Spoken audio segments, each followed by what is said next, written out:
नमस्कार छात्रों। एक लंबे समय से आप लोग एक टॉपिक के बारे में डिमांड कर रहे थे कि मैम पद परिचय करवा दीजिए। तो चलिए आज हम पद परिचय के बारे में ही जानेंगे कि पद परिचय क्या होता है, इसे हमें कैसे पढ़ना है। तो शुरुआत करते हैं। वैसे यहाँ पर आप देख लीजिए, अगर आपको ऑनलाइन क्लासेस हमारी लेनी है तो ऑनलाइन क्लास आपको इस ऐप पर मिलेगी, हिंदी एकेडमी ऐप। अगर आप ऑफलाइन क्लास लेना चाहते हैं तो मुखर्जी नगर दिल्ली आ जाइए, यहाँ पे हमारी ऑफलाइन क्लासेस चलती हैं। और किताबें अगर आपको लेनी हैं तो ऑनलाइन हमारी किताबें उपलब्ध हैं, तो वो आप ले सकते हैं। तो हम बात करने वाले हैं आज पद परिचय की। तो पद परिचय क्या होता है? देखो, सबसे पहले जानिएगा कि जब भी बात आती है कि पद परिचय, तो आपके दिमाग में ये शब्द उठता है। पहला जो क्वेश्चन है वो ये जानना चाहिए कि ये पद है क्या, तभी तो हम इसका परिचय करेंगे। तो पद अगर हम देखें तो हम उस शब्द को पद कहते हैं जो किसी वाक्य में आया है। वो कोई भी शब्द हो सकता है। कहने का मतलब क्या है कि जब हम किसी शब्द को स्वतंत्र रूप में रखते हैं तो वो शब्द कहलाता है। लेकिन 2, 4, 5 शब्दों को उठाकर अगर हम उसको वाक्य बना देते हैं और वो वाक्य में प्रयोग हो जाता है, तब वो वाक्य में वो शब्द न कहलाकर क्या कहलाता है? पद कहलाता है। बस उसी पद का हमें परिचय करना है। उसका नाम शब्द से पद क्यों हो गया, तो ये बात आप इस तरह से समझ सकते हैं कि जब वो वाक्य में पिरो दिया गया, तो जिस प्रकार से आप जब जॉब करने लगते हैं आपको कोई पद मिल जाता है, वैसे ही वो शब्द जब वाक्य में आ जाता है तो उसको कोई पद मिल जाता है। अब वो पद कौन सा होगा? वो संज्ञा पद हो सकता है, वो क्रिया पद हो सकता है, वो सर्वनाम पद हो सकता है, यानी अलग अलग तरह के।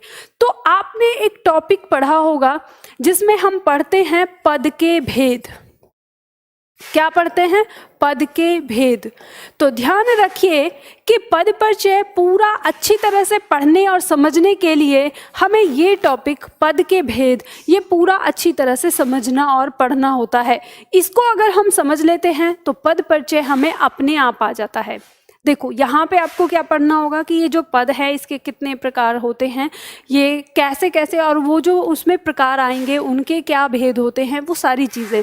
तो यहाँ पे अगर हम देखें तो हमको पता चलता है, जब हम पद के भेद की जानकारी लेते हैं तो हमें पता चलता है कि उसमें पद के भेद में एक संज्ञा हमारा पद आता है, संज्ञा पद। तो आपको संज्ञा के बारे में जानकारी होनी चाहिए और संज्ञा के भेद पता होने चाहिए कि संज्ञा कितने प्रकार की होती है, ये पूरी डिटेल में आपको पता होना चाहिए।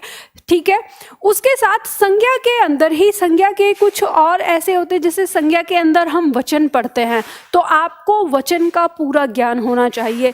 जैसे हम कारक पढ़ते हैं, कारक जिसे आप विभक्ति के नाम से भी जानते हैं, परसर्ग के नाम से भी जानते हैं, तो ये हमारा कारक होता है, तो आपको कारक का भी ज्ञान होना चाहिए। फिर पॉइंट आता है आपका लिंग, तो आपको लिंग का भी ज्ञान होना चाहिए। ठीक है। उसके बाद आता है हमारा सर्वनाम। तो सर्वनाम के कितने भेद हैं, ये कौन कौन से सर्वनाम होते हैं, इन सब के बारे में पूरी जानकारी होनी चाहिए। फिर आता है विशेषण। विशेषण के बारे में पूरी जानकारी होनी चाहिए कि इसके कौन कौन से भेद हैं, वाक्य में प्रयोग कैसे होते हैं, विशेषण क्या होता है, ये सारी डिटेल आपको पता होना चाहिए। और फिर आता है जैसे क्रिया। क्रिया कितने प्रकार की है, इसमें भी आपको पूरी जानकारी होनी चाहिए। फिर आता है अविकारी शब्द। अविकारी के अंदर हमारे 4 प्रकार के होते हैं, आपको पता है। विकारी और अविकारी करके पढ़ते हैं, तो विकारी में तो ये 4 हमारे आगे, अविकारी में और 4 कौन कौन से होते हैं, तो इसकी हमें पूरी जानकारी होनी चाहिए। और वाक्य के अंग, हमें इसकी जानकारी होनी चाहिए। तो जब हमें ये कुल मिला के इतनी सारी जानकारी होती है, तब हम तैयार होते हैं पद परिचय को पढ़ने के लिए, पद परिचय को करने के लिए, तभी हम कर पाएंगे। ये एक इसका बेसिक है। बस आप ये समझिएगा कि इन सब की जानकारी होना पद परिचय के लिए बहुत ज़रूरी है। अगर आपको इनकी जानकारी नहीं होगी तो आप पद परिचय नहीं कर पाएंगे। तो चलिए हम देखते हैं कि अब हम पद परिचय, मैं अभी मान के चलती हूँ कि आपको ये सारे भेद आते हैं, ये सारी जितने भी मैंने पॉइंट बताए, ये सारे पॉइंट आपने पढ़ लिए हैं। तो अब हम शुरुआत करते हैं पद परिचय के लिए। तो हम सबसे पहले संज्ञा का पद परिचय करने जा रहे हैं। तो संज्ञा का पद परिचय करने के लिए हमें क्या क्या चीज़ें ज़रूरी होती हैं, क्या क्या हम उसमें बताते हैं। तो सबसे पहले हम ढूंढेंगे कि हमारे वाक्य में संज्ञा कौन सी है, या फिर हमारे एग्जामिनर ने हमें संज्ञा रेखांकित करके दी होती है तो हम उसको देखते हैं। ठीक है, उसमें हम देखते हैं कि ये जो संज्ञा है, ये संज्ञा का भेद कौन सा है। 5 भेद हमारे संज्ञा के होते हैं, उनमें से हमें ये निकालना है कि ये कौन सा भेद है, ये हमें जानना है। जैसे हम उसके भेद के बारे में बात करें तो व्यक्तिवाचक, जातिवाचक और भाववाचक। और जातिवाचक के 2 उपभेद आते हैं हमारे, समूहवाचक और द्रव्यवाचक। तो ये कुल मिला के 5 होते हैं। तो इन 5 में से ही कोई एक भेद होगा उस संज्ञा का, वो हमें यहाँ पे लिखना होता है। फिर हम उस संज्ञा का वचन लिखेंगे कि वो जो संज्ञा है उसका वचन कौन सा है, वो एक वचन है या वो बहुवचन है। और फिर उसके बाद हम उसका लिंग बताएंगे कि वो जो संज्ञा वाक्य में प्रयोग हुई है वो स्त्रीलिंग है या वो पुल्लिंग है। उसके बाद हम उसके कारक के बारे में बताएंगे कि जो संज्ञा है वाक्य में आई है वो कौन सा कारक है, यानी किस कारक के स्थान पर वो संज्ञा आई है, तो वो हमें ये भी बताना होता है। और फिर उसके बाद वाक्य का अंग, यानी वाक्य में वो वाक्य के किस अंग के अंदर है, ये हमें बताना होता है। तो ये सारी चीज़ हमारी पद परिचय होती है। तो जैसे यहाँ पे मान लो हमारा वाक्य लिखा है कि दीपू किताब पढ़ रहा है, ऐसे वाक्य आपको दे दिया जाए और आपसे कहा जाए कि इस वाक्य में आपको संज्ञा का पद परिचय बताना है, तो आप सबसे पहले इस वाक्य में संज्ञा को खोजेंगे कि इस वाक्य में संज्ञा क्या है। तो इस वाक्य में हम देखेंगे दीपू किताब पढ़ रहा है, तो इसमें संज्ञा एक तो है दीपू और दूसरी संज्ञा है किताब। तो हम इन दोनों का ही पद परिचय बताते हैं। तो सबसे पहले हम दीपू का पद परिचय बताएंगे यहाँ पर कि जो दीपू नाम की जो संज्ञा है हमारा, इसका पद परिचय क्या है। तो सबसे पहले हम देखेंगे कि दीपू एक व्यक्ति का नाम है। क्या है? दीपू एक व्यक्ति का नाम है। तो इसका मतलब ये जो संज्ञा है ये कौन सी है? व्यक्तिवाचक संज्ञा है। कौन सी है ये संज्ञा? ये व्यक्तिवाचक संज्ञा है। तो हमें यहाँ पर पता चलता है कि ये व्यक्तिवाचक संज्ञा हो गई। ठीक है, इसके बाद अब हम दूसरे पॉइंट पे जाएंगे कि ये तो हमें संज्ञा का भेद पता चल गया कि ये व्यक्तिवाचक है। अब हम देखेंगे कि दीपू का वचन कौन सा है। तो यहाँ हमें पता है दीपू तो एक ही व्यक्ति है, एक हमें दिखाई दे रहा है, तो हम इसका वचन लिख देंगे। ये क्या है? एक वचन है। क्या है ये? एक वचन है। ठीक है, इसके बाद दूसरे नंबर पे हम देखेंगे कि दीपू का लिंग कौन सा है, वो स्त्रीलिंग है या वो पुल्लिंग है। तो हमें पता चलता है कि दीपू यहाँ पर क्या है? पुल्लिंग है। तो हम लिख देंगे पुल्लिंग। ये संज्ञा हमारी क्या हो गई? पुल्लिंग हो गई। ठीक है, इसके बाद हम आते हैं कारक पर।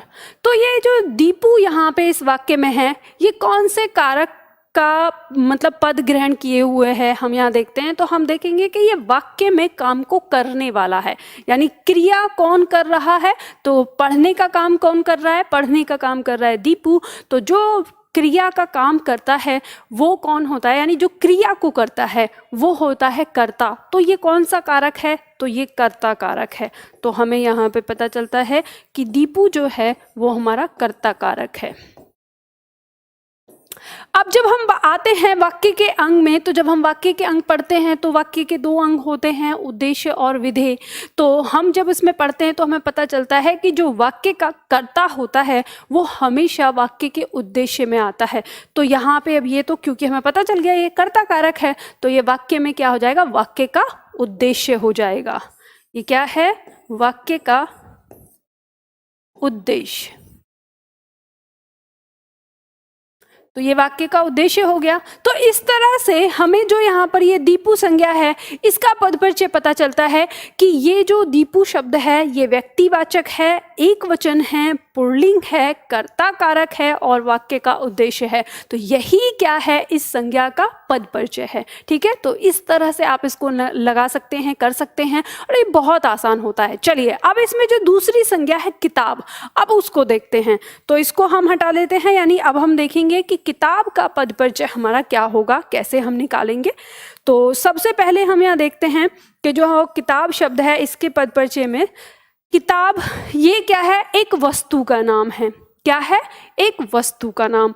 तो ये वस्तु का नाम है। अब किताब कोई एक तो नहीं होती, किताब तो बहुत प्रकार की होती हैं। तो बहुत प्रकार की होती हैं, तो ये संज्ञा में इसका कौन सा भेद है? तो ये है जातिवाचक। तो हमें यहाँ पे पता चलता है कि किताब क्या है? जातिवाचक है, जातिवाचक। ठीक है, जातिवाचक संज्ञा के अंदर आ गया। अब दूसरे नंबर पे जाएंगे, इसका वचन देखेंगे। तो किताब यहाँ पे, अब वो बहुत सारी किताबें पढ़ रहा है या एक किताब पढ़ रहा है? तो वाक्य की प्रकृति से हमें पता चलता है कि वो एक ही किताब पढ़ रहा है इस समय। तो यहाँ पे वचन क्या हो गया इसका? एक वचन।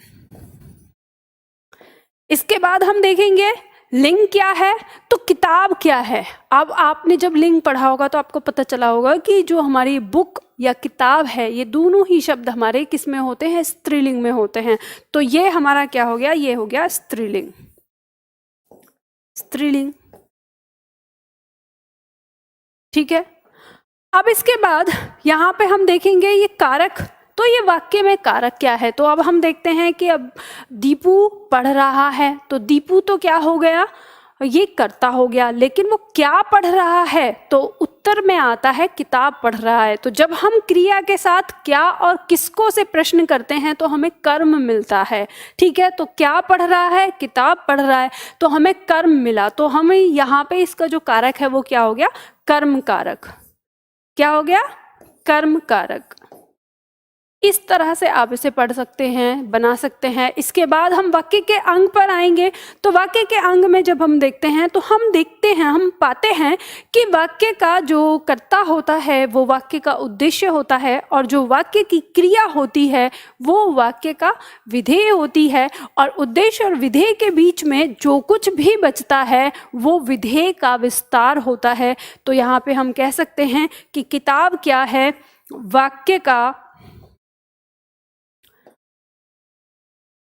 वाक्य में विधेय का विस्तार, विधेय का विस्तार। तो देखो ये सारी चीजें आप कब बता पाएंगे? ये हो गया इसका पद परिचय। तो यहाँ पे हमने देखा किताब का पद परिचय क्या हो जाएगा? ये जातिवाचक है, एक वचन है, स्त्रीलिंग है, कर्म कारक है, वाक्य में विधेय का विस्तार है। अब आप कहेंगे कि मैम मुझे तो यहाँ पे स्त्रीलिंग में भी प्रॉब्लम होती है और मुझे तो एक वचन इनमें भी प्रॉब्लम होती है, मुझे तो पता ही नहीं चलेगा, और ये वाक्य में विधेय का विस्तार ये क्या है, मुझे तो ये भी नहीं पता है। तो इन सब चीज़ों के लिए मैंने आपको क्या बताया कि यानी किसी भी शब्द का पद परिचय बताने के लिए आपको पद के भेद पूरा पढ़ना होता है। मतलब संज्ञा से लेकर वाक्य तक पूरा पढ़ना होता है, उसके सारे भेद पढ़ने होते हैं, और वो आपके दिमाग में फीड होने चाहिए एकदम से, और आपका दिमाग चाचा चौधरी से तेज चलना चाहिए। तो जब आप इस तरह की सिचुएशन में रहेंगे, इस तरह की स्थिति में आएंगे, तो आपका जो पद परिचय है वो बहुत आसानी से हो जाएगा और एकदम सिंपल सब समझ में आ जाएगा आपको।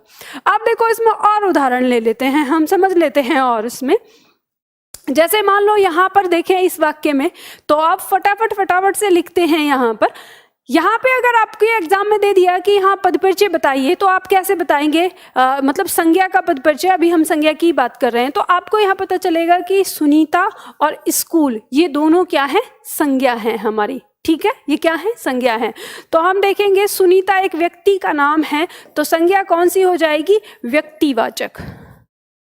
संज्ञा कौन सी हो जाएगी? व्यक्तिवाचक। अब हम देखेंगे इसके बाद दूसरे नंबर पर हमें क्या देखना है? उसका वचन देखना है। तो संज्ञा क्या है? एक वचन है। संज्ञा यहाँ पे सुनीता जो है वो क्या है?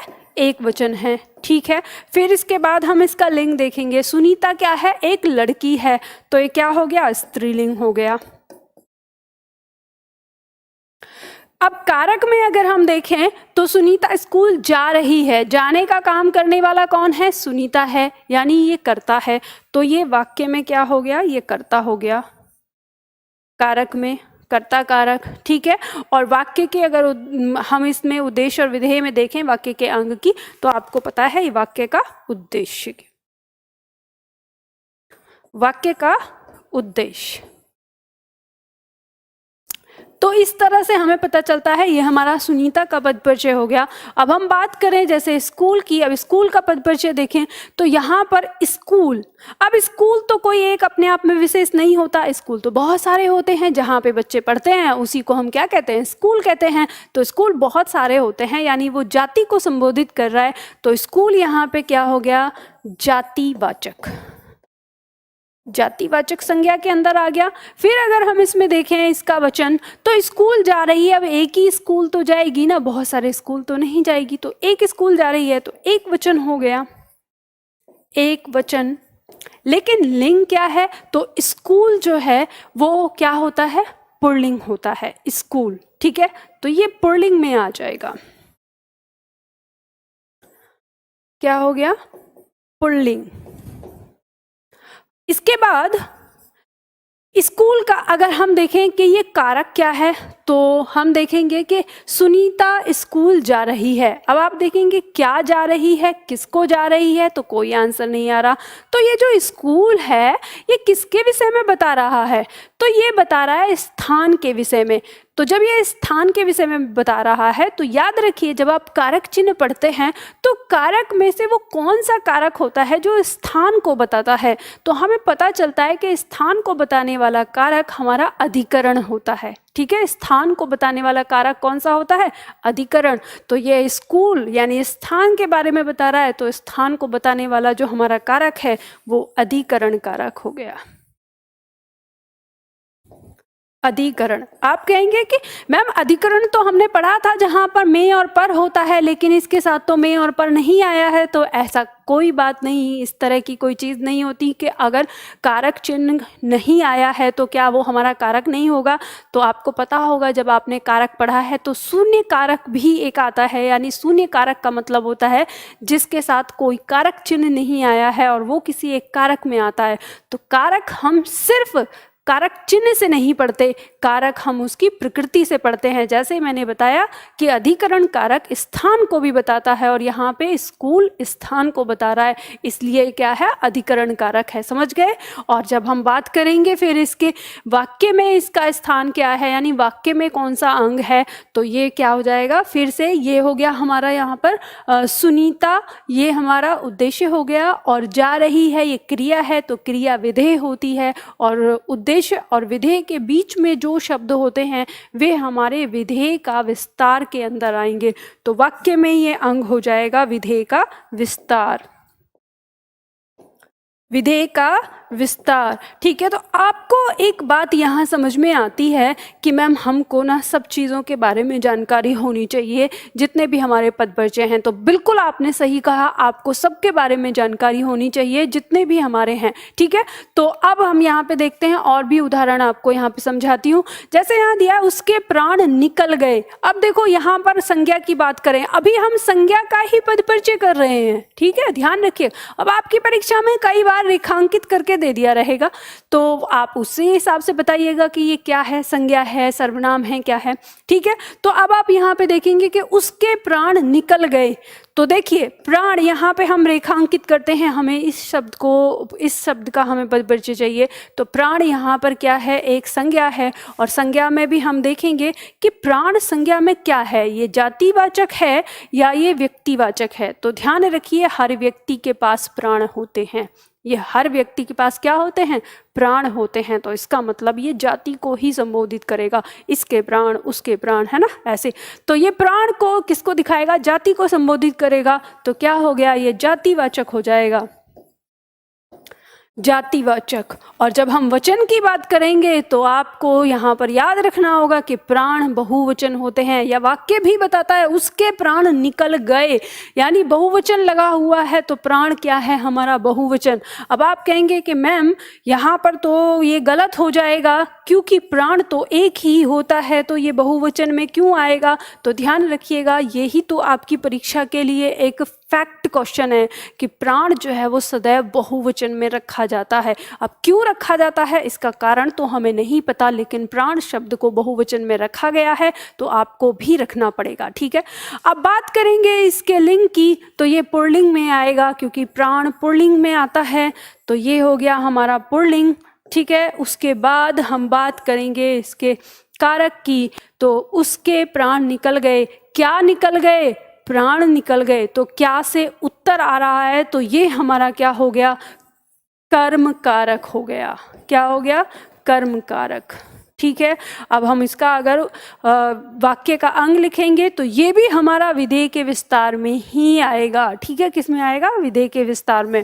क्योंकि देखो, जब आपका जो कर्म होता है, कर्म अक्सर आपका विधेय के विस्तार में आता है। ये बात ध्यान रखिए, विधेय का विस्तार। ठीक है, इस तरह से। अब जैसे यहाँ पर देखें, लड़के मैदान में दौड़ रहे हैं। इस वाक्य में संज्ञा जो है अगर हम देखें तो संज्ञा है लड़के और दूसरी है यहाँ पर मैदान। तो यहाँ पे हम देखेंगे लड़के मैदान में दौड़ रहे हैं, तो लड़के में लड़के क्या है? जाति को दिखा रहे हैं, ये हो गया जातिवाचक। अब इसके वचन की बात करें तो लड़के, बहुत सारे लड़कों की बात हो रही है, तो ये क्या है? बहुवचन है। ठीक है, फिर हम बात करें कि बहुवचन के बाद इसका लिंग देखें तो ये क्या है? पुल्लिंग है, आपको पता ही है, तो हम पुल्लिंग लिखेंगे। उसके बाद हम देखेंगे कि ये वाक्य में क्या, कौन से कारक का काम कर रहा है? तो लड़के हैं, दौड़ने का काम कर रहे हैं, दौड़ने का काम कर रहे हैं, तो ये कौन सा कारक है? ये कर्ता कारक है। तो यहाँ पे हम लिखेंगे, हमारा क्या हो जाएगा? कर्ता कारक हो जाएगा। ठीक है, तो ये हमारा कर्ता कारक हो गया। और अगर हम इसके वाक्य में अंग की बात करेंगे तो कर्ता कारक है, तो ये उद्देश्य हो जाएगा। ठीक है, अब हम बात करेंगे यहाँ पर मैदान की। तो मैदान का अगर हम देखें तो आपको पता चलेगा, मैदान भी किसी भी मैदान की बात हो सकती है, मैदान भी एक जाति को दिखाता है, तो ये भी हमारा किस में आ जाएगा? जातिवाचक में आ जाएगा। जातिवाचक में हम वचन की बात करेंगे तो ये यहाँ पर एक ही वचन है, एक मैदान में ही दौड़ रहे हैं, तो ये एक वचन हो जाएगा। ठीक है, इसके बाद हम इसके लिंग की बात करेंगे तो मैदान भी आपका पुल्लिंग होता है, तो ये हमारा पुल्लिंग हो जाएगा। तो यहाँ पे हम पुल्लिंग लिख देंगे। और उसके बाद हम इसके कारक की बात करेंगे कि कारक कौन सा है, तो हमें पता चलेगा कि मैदान में, यहाँ पर में आया है और आपको पता है में का प्रयोग अधिकरण में होता है, तो ये अधिकरण कारक होगा। और वैसे भी स्थान को बता रहा है, कहाँ दौड़ रहे हैं, किस स्थान पे दौड़ रहे हैं, मैदान में दौड़ रहे हैं, तो ये हमारा क्या हो गया? अधिकरण हो गया, अधिकरण। और अगर हम इसके वाक्य के अंग की बात करेंगे तो ये भी हमारे किस में आएगा? विधेय के विस्तार में आएगा। ठीक है, तो इस तरह से आप इसको समझ लेंगे। और मैं समझती हूँ कि संज्ञा का पद परिचय क्या होगा, कैसे करना होगा, ये चीज़ आपको अच्छे तरह से समझ में आ गई होगी। ठीक है, चलिए आगे बढ़ते हैं। अगला दूसरा पॉइंट हमारे सामने दिया है, जैसे सर्वनाम का पद परिचय। सर्वनाम पद परिचय की हम बात करें तो यहाँ पे हम देखेंगे कि जब हम किसी वाक्य में किसी सर्वनाम के पद परिचय की बात करेंगे तो हमें किस किस पॉइंट पर ध्यान देना होगा। तो सबसे पहले तो हम देखेंगे कि सर्वनाम का भेद क्या है। सर्वनाम के सारे भेद हमने पढ़े हैं। ठीक है, फिर हम देखेंगे कि उसका वचन क्या है, फिर उसका लिंग क्या है, फिर देखेंगे कि वह कारक कौन से कारक पर काम कर रहा है, कहाँ आ रहा है, और उसकी संज्ञा क्या है, यानी जो वो सर्वनाम है किस संज्ञा के स्थान पर आया। तो आपको ये तो पता है ना कि सर्वनाम तो संज्ञा के स्थान पर आते हैं, तो वहाँ हम ये भी चेक करेंगे कि ये जो सर्वनाम है इसकी संज्ञा कौन सी है, तो वो भी हमें लिखना होगा कि इसकी कौन सी संज्ञा है वाक्य में। तो इस तरह से हम इसका पद परिचय देखेंगे। जैसे उदाहरण के लिए देखें, हम यहाँ पर विशाल ने मुझे बताया कि वह कहाँ गया था, तो हम जो यहाँ पे पद परिचय करने वाले हैं वो वह शब्द का करने वाले हैं। ठीक है, वह सर्वनाम का, ऐसे सर्वनाम यहाँ पर मुझे भी है, लेकिन अभी हम यहाँ पर वह का कर रहे हैं। तो यहाँ पर जो वह है, अब वह का क्या सर्वनाम होगा, तो सबसे पहले हम सर्वनाम का भेद देखेंगे। तो सर्वनाम के भेद में जब हम पढ़ते हैं, प्रयोग के आधार पर सर्वनाम के 6 भेद होते हैं। तो जब हम सर्वनाम के भेद में पढ़ते हैं तो सबसे पहले हम देखते हैं कि हमें जो पहला मिलता है, पहला पॉइंट, वो होता है पुरुषवाचक। और पुरुषवाचक सर्वनाम में हमारा क्या होता है, जिस सर्वनाम के पीछे हमें किसी व्यक्ति या किसी प्राणी के होने का बोध होता है, तो वो पुरुषवाचक होता है। तो आपको यहाँ पे पता चलेगा कि वह, विशाल ने मुझे बताया कि वह कहाँ गया था, तो इस वह के पीछे तो एक व्यक्ति है ना, तो ये हमारा सर्वनाम क्या हो जाएगा, ये हमारा हो जाएगा पुरुषवाचक। क्या हो जाएगा, पुरुषवाचक। तो अब देखो हमें सर्वनाम के भेद पता होने चाहिए। ये हो गया पुरुषवाचक सर्वनाम, ठीक है, लिख लेते हैं सर्वनाम, पुरुषवाचक सर्वनाम। अब दूसरे नंबर पर हम देखेंगे इसका वचन। के वचन क्या है, तो यहाँ हमें कैसे पता चलेगा इसका वचन, तो इसका वचन हमें इसकी संज्ञा से पता चलेगा। विशाल ने मुझे बताया कि वह कहाँ गया था, तो एक ही व्यक्ति है, तो एक व्यक्ति है तो एक वचन हो गया। अब एक वचन के बाद हम देखेंगे इसका लिंग। तो जो विशाल है वो क्या है, वो एक पुरुष है। यहाँ पे भी वह गया था, क्रिया भी हमको बता रही है कि वो क्या है, एक पुरुष है। तो ये हमारा क्या हो जाएगा, पुल्लिंग हो जाएगा, ठीक है। तो इसका लिंग क्या हो जाएगा, पुल्लिंग हो जाएगा। अब इसके बाद हम देखेंगे कि ये कारक क्या है इसके कारक में। तो अब हम यहाँ देखेंगे कि विशाल ने मुझे बताया था कि वह कहाँ गया था। क्रिया को करने वाला कौन था, तो क्रिया को करने वाला वह यानी विशाल था। जाने का काम तो उसी ने किया है ना, तो क्रिया को करने वाला विशाल था यानी वह था। तो ये क्या हो जाएगा, वाक्य के अंदर कर्ता है। तो ये आ जाएगा हमारा कि यह कर्ता कारक है। क्या आ जाएगा, कर्ता कारक। अब इसके बाद उसकी संज्ञा, तो यानी ये जो वह है ये किस, इसकी संज्ञा कौन है, तो हमें पता चलेगा विशाल। तो हम कहेंगे कि विशाल का सर्वनाम है या विशाल संज्ञा है।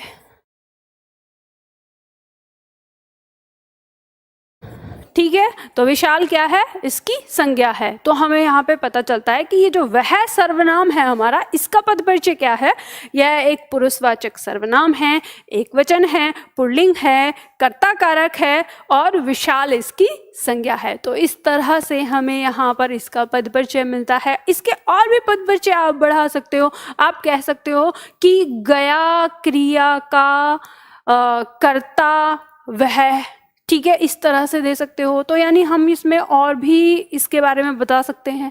तो आपकी परीक्षा में मुझे लगता है इतना ही सफिशिएंट है जो आपकी परीक्षा में पूछा जाएगा। और उदाहरण देखते हैं, जैसे इस पे मान लो वाक्य हमारे सामने, अजय के दादाजी उसके साथ घर गए, और यहाँ पे हमें ना उसके, इस सर्वनाम के बारे में बताना है। और यह लड़की कल भी आई थी, इसमें हमें इस यह का पद परिचय बताना है। तो बताइए कैसे आप बताएंगे। यहाँ पे जो शब्द है हमारा उसके, इस उसके शब्द का पद परिचय हमको यहाँ पर बताना है। अजय के दादाजी उसके साथ घर गए। अब यहाँ पे सबसे पहले हम जानेंगे कि ये जो उसके है ये हमारा सर्वनाम में कौन सा भेद है। तो इसके पीछे किसका भाव आ रहा है, उसके साथ गए, किसी वस्तु के साथ गए या किसी ऐसी चीज़ के साथ, आपको लगेगा कि ये क्या है, एक व्यक्ति है। ठीक है, तो व्यक्ति इसके पीछे भाव आ रहा है, तो इसका मतलब यहाँ पे जो उसके शब्द है ये हमारा कौन सा सर्वनाम का भेद होगा, ये होगा पुरुषवाचक। क्या होगा, पुरुषवाचक। तो पुरुषवाचक सर्वनाम आ गया। फिर दूसरे नंबर पे हम इसका वचन देखेंगे। तो यहाँ पे तो जो ये अजय है यानी उसके अजय ही तो है, ठीक है, तो ये एक है, एक, तो जब एक है तो एक वचन आ गया, एक वचन। और इसके लिंग की बात करें तो ये अजय नाम से हमें पता चल रहा है कि ये तो क्या है, लड़का है, तो लड़का है तो पुल्लिंग आ गया। ठीक है, लड़का है तो पुल्लिंग आ गया। फिर उसके बाद अगर हम देखें कि यहाँ पे इसके बाद लिंग हो गया, इसके बाद हम इसके कारक की बात करेंगे। तो यहाँ पे अजय के दादाजी उसके साथ घर गए, तो यहाँ पे जो काम को करने वाला है वो कौन है, वो है यानी जाने वाला, जाने का काम जिन्होंने किया है वो है दादाजी। ठीक है, बहुत सावधानी से निकालना होगा, आपको भाव से निकालना होगा। और यहाँ पे उसके लगाया हुआ है, तो याद रखिए जब आप कारक चिन्ह पढ़ेंगे तो आपको पता चलेगा कि का, की, के जिसके साथ लगा होता है वो क्या होता है, संबंध कारक होता है। तो यहाँ उसके साथ भी ना के लगा हुआ है, उस, ठीक है, अजय के साथ भी लगा है के और इसके साथ भी। तो ये कौन सा कारक है हमारा, संबंध कारक है। ये क्या है, संबंध कारक। तो बहुत आसान है, आपको बस ज्ञान होना चाहिए। तो ये हमारा हो गया संबंध कारक। ठीक है। अब इसके बाद आप अगर इसका वाक्य में जानना चाहते हैं कि वाक्य में इसका अंग क्या है, तो आप देखेंगे कि उस अजय के दादाजी उसके साथ घर गए, तो यहाँ काम करने वाले जो हैं वो हैं कौन, दादाजी। तो दादाजी हो गए वाक्य का उद्देश्य यानी कर्ता, और गए ये हो गया वाक्य की क्रिया। तो उद्देश्य और विधेय के बीच में जो कुछ भी होता है वो सब किस में आता है, विधेय के विस्तार में आता है। तो यहाँ पर वाक्य के अंग में भी क्या हो गया, ये अगर हम देखें तो विधेय का विस्तार हो जाता है। अगर इसे लिखना है विधेय का विस्तार, मैं वैसे यहाँ पे संज्ञा लिखना चाहती हूँ, ठीक है। तो ये आ गया विधेय का विस्तार, भी आप लिख सकते हैं। फिर उसके साथ हम देखना चाहेंगे कि ये जो सर्वनाम है इसकी संज्ञा क्या है, तो उसके का मतलब ये अजय है, तो हम यहाँ पे कह सकते हैं अजय संज्ञा है, अजय इसकी संज्ञा है। ठीक है, तो अजय इसकी संज्ञा है। तो इस तरह से हमें यहाँ पर पता चलता है इसके बारे में, पद परिचय लगता है। ठीक, अब इसके बाद मान लो जैसे यहाँ पे यह लड़की कल भी आई थी, इसमें जो ये यह है हम इसके बारे में जानना चाहते हैं। तो यह लड़की कल भी आई थी, तो जब हम सर्वनाम पढ़ते हैं तो मैंने आपको बताया कि जब भी कभी किसी संज्ञा से पहले यह दिया होता है, यह या वह, या संज्ञा से पहले कोई भी सर्वनाम लगाया हुआ होता है, तो वो सर्वनाम हमारा निश्चयवाचक सर्वनाम होता है। तो यह संज्ञा इससे पहले यह यानी निश्चित करने के लिए आया है ना, कौन सी वाली लड़की, यह वाली लड़की है ना, तो निश्चित कर रहा है, तो निश्चित करने के लिए आया है, तो ये जो सर्वनाम है ये क्या हो जाएगा, निश्चयवाचक। निश्चयवाचक सर्वनाम।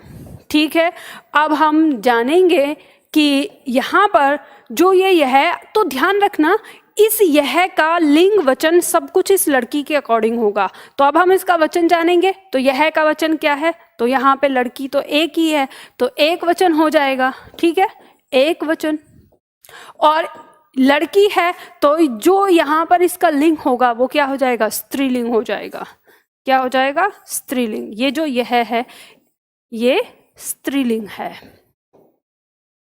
उसको निश्चित करने के लिए आया। ठीक है, तो इस तरह से आप इसके बारे में कर सकते हैं। और ये यहाँ पर अब आप कहेंगे कि मैम क्या इसका कारक भी होगा, तो इसका कारक नहीं लेंगे। ऐसे देखें तो ये हमारा कर्ता कारक के अंदर ही आएगा, या ये जो यह है, या फिर इसमें हम विशेषण में रख सकते हैं कि अगर इसका हम विशेषण निकालें तो ये हमारा सार्वनामिक विशेषण कहलाएगा। ठीक है, क्या कहलाएगा, ये सार्वनामिक विशेषण। जो हमारे सर्वनाम विशेषण का काम करते हैं उनको कहते हैं हम सार्वनामिक विशेषण। ठीक है, तो ये हमारा सर्वनाम है, तो ये भी आप अगर इसका लिखना चाहें तो आप ये लिख सकते हैं कि यह एक सार्वनामिक विशेषण का भी रोल अदा कर रहा है। तो इस तरह से आपको सारे वाक्यों के बारे में पता चलता है कि ये जो वाक्य हैं इनमें जो शब्द आते हैं उनका पद परिचय हम कैसे करेंगे। तो अभी मैंने यहाँ पर 2 पद परिचय आपको करके दिखाए। जैसे हम यहाँ पर देखें, 2 मैंने आपको करके दिखाए, किस किस का, संज्ञा का और सर्वनाम का। ठीक है, संज्ञा और सर्वनाम का। तो इसी तरह से हमारे बाकी और भी जो शब्द हैं उनका भी पद परिचय होता है इसी प्रकार से। तो उम्मीद करती हूँ आपको ये चीज़ समझ में आई होगी। यानी इन पद परिचय को करने के लिए आपको क्या जानना जरूरी है, आपको पद के भेद पढ़ना जरूरी होता है, इन सब का ज्ञान होना जरूरी होता है। तो सबसे पहले इन सब का ज्ञान अच्छे से करिए और फिर आसानी से आप पद परिचय कर दीजिए। ठीक है, तो ये उम्मीद करती हूँ आपको ये पॉइंट अच्छे से समझ में आ गया होगा। तो चलिए, अगर ये वीडियो आपको अच्छी लगी है तो कमेंट बॉक्स में ज़रूर बताइएगा कि क्या आप इसे समझ पाए या नहीं समझ पाए। तो आज के लिए हम इतना ही करते हैं, फिर मिलते हैं अगले वीडियो में किसी अगले टॉपिक के साथ।